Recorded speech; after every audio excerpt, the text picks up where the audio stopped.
Afternoon everyone, I hope so you all will be great. जैसे कि हमने पिछले वीडियो में डिस्कस किया पास्ट इंडेफिनिट टेंस का, और पास्ट इंडेफिनिट में हमने डिस्कस ऐसा किया कि कोई भी एक्शन पास्ट में शुरू हुआ, पास्ट में ही खत्म हुआ, मगर टाइम को शो कर। इसी से मिलता जुलता हुआ एक और हमारे पास जो यूजेज है, यूज ऑफ यूज्ड टू, ये पास्ट सिंपल टेंस से और पास्ट इंडेफिनिट से मैचिंग होता हुआ है। आइए आज हम इनको समझते हैं। बेसिकली पास्ट सिंपल टेंस जो है वो उस एक एक्शन के लिए हम डिस्कस करते हैं जो सिर्फ एक दफा हुआ हो। अगर हम उसमें वर्ड्स नहीं, वर्ब्स, एडवर्ब्स नहीं लगाते हैं, जैसे कि अगर हम वो टाइम ऑफ एडवर्ब नहीं मेंशन करते हैं तो फिर वो सिर्फ और सिर्फ एक एक्शन के लिए इस्तेमाल होता है। जैसे कि अगर एक सेंटेंस मैंने बोला आई प्लेड क्रिकेट, मैंने क्रिकेट खेली, अब मतलब ये एक्शन आपने एक दफा किया है। पर अगर यही एक्शन आप पास्ट में बार बार करते हैं तो फिर उसके लिए क्या लगाएंगे, यहां पे कंफ्यूजन आती है। या तो हम सिंपल पाकिस्तान इंग्लिश लैंग्वेज में ये कह सकते हैं I played cricket again and again in my life, अब उस तरीके से बनाते हैं। पर जो हमारे पास एक स्टैंडर्ड ग्रामर है, उसमें हमारे पास एक प्रॉपर स्ट्रक्चर्स है, सब जो हमारे पास वर्ड्स हैं, वोकैबुलरी है, उसके लिए इंग्लिश में जो हम वर्ड इस्तेमाल करते हैं ऐसे एक्शन के लिए जो पास्ट में हम बार बार करते हैं, या जो हमारी बचपन में है, या जो हमारी शुरुआत लाइफ में कोई ऐसा एक्शन जो हमारा डेली रूटीन होता है, डेली बेसिस पे होता है, उनके लिए हम इंग्लिश में लगाते हैं यूज्ड टू। जैसे कि फॉर एग्जांपल अगर मैं ये बात करूं कि मैं क्रिकेट खेला करता था, अगर मैंने सिंपल सेंटेंस बोला मैंने क्रिकेट खेली, तो मैं बोलूंगा आई प्लेड क्रिकेट। अब इसका मतलब है एक दफा, वो कल भी हो सकता है, वो आज सुबह भी हो सकता है, वो कभी भी हो सकता है।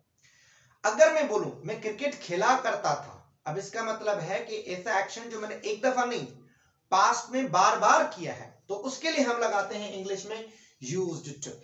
हम सिंपल बोल सकते हैं I used to play cricket, मैं क्रिकेट खेला करता था। अब यूज्ड टू कहां इस्तेमाल करते हैं, हम यूज्ड इस्तेमाल करते हैं जब कोई भी ऐसा एक्शन जो हम पास्ट में डेली बेसिस पे करते हैं, या कोई भी ऐसा एक्शन जो पास्ट में हमारी डेली रूटीन होती है, अब उसका हमारे साथ कोई कनेक्शन नहीं है, उसका अभी हम वो चीज नहीं करते, अब वो चीज चेंज हो चुकी है। लाइक फॉर एग्जांपल अगर एक हमारा दोस्त या कोई भी पास में बहुत दफा सिगरेट पिया करता था या कोई चीज करता, तो वो कह सकता है I used to smoke cigarettes but I don't do this at the time, right. तो अब हम कह सकते हैं कि वो कह सकता है कि मैं सिगरेट पिया करता था पर अब नहीं पीता।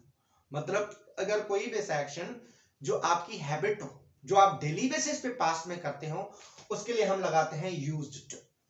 मुझे यकीन है कि आपकी डेफिनेशन बहुत अच्छे तरीके से क्लियर हो गई होगी। एक दफा दोबारा इसको मैं रिपीट कर लेता हूं ताकि आप इसको अच्छे तरीके से समझ लें। यूज्ड टू हम पास्ट में तब इस्तेमाल करते हैं जब कोई भी एक्शन जो पास्ट में आप बार बार करते हैं और पास्ट में वो आपकी रूटीन है, मगर अभी उसके साथ आपका कोई कनेक्शन नहीं है, हम उनके लिए लगाते हैं यूज्ड टू। इसकी फॉर्मेशन आपके सामने है। इसकी फॉर्मेशन हम क्या करते हैं, हम सबसे पहले सब्जेक्ट लगाते हैं, उसके बाद यूज्ड टू लगाते हैं, और उसके बाद हम वर्ब की फर्स्ट फॉर्म लगाते हैं, लास्ट में हम ऑब्जेक्ट लगा देते हैं। ठीक है जी। जैसे मैंने एक सेंटेंस लिखा है I used to teach English, मैं इंग्लिश पढ़ाया करता था।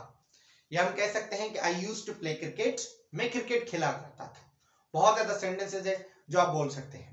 उसके बाद है जब हम नेगेटिव बनाते हैं, नेगेटिव बनाने के लिए हम सब्जेक्ट के साथ डिड नॉट लगाते हैं, क्योंकि ये पास्ट का है, पास्ट सिंपल, जैसे मैंने आपको बताया कि पास्ट सिंपल और पास्ट इंडेफिनिट की इसकी कंपैरिजन है, तो इसका हेल्पिंग वर्ब भी वही है, डिड नॉट।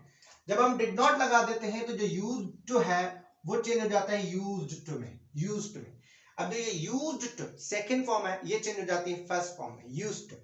उसके बाद वर्ब की फर्स्ट फॉर्म और ऑब्जेक्ट। इस तरीके से मैंने लिखा है I did not use to teach English, मैं इंग्लिश नहीं पढ़ाया करता था। आप कोई भी सेंटेंस हम बोल सकते हैं I use to play cricket, I did not use to play cricket. ठीक है, मैं क्रिकेट खेला करता था, मैं क्रिकेट नहीं खेला करता था। हमारे पास थर्ड सेंटेंस है, जब हम इंट्रोगेटिव बनाते हैं तो डिड को पहले लगाते हैं, फिर सब्जेक्ट, फिर यूज टू, फिर वर्ब फर्स्ट फॉर्म, ऑब्जेक्ट। जैसे आपके सामने did I use to teach, क्या मैं इंग्लिश पढ़ाया करता था। लास्ट में हमारे पास है did plus subject plus not used to verb first form plus object. Did I not used to teach English, क्या मैं इंग्लिश नहीं पढ़ाया करता था। तो ये सिंपल एक बेसिक लेक्चर था यूज ऑफ यूज्ड टू के। बेसिकली यूज्ड टू के कुछ और भी यूजेजेस हैं, जैसे कि आई एम यूज्ड टू लगाते हैं, I am getting used to, या मच मोर।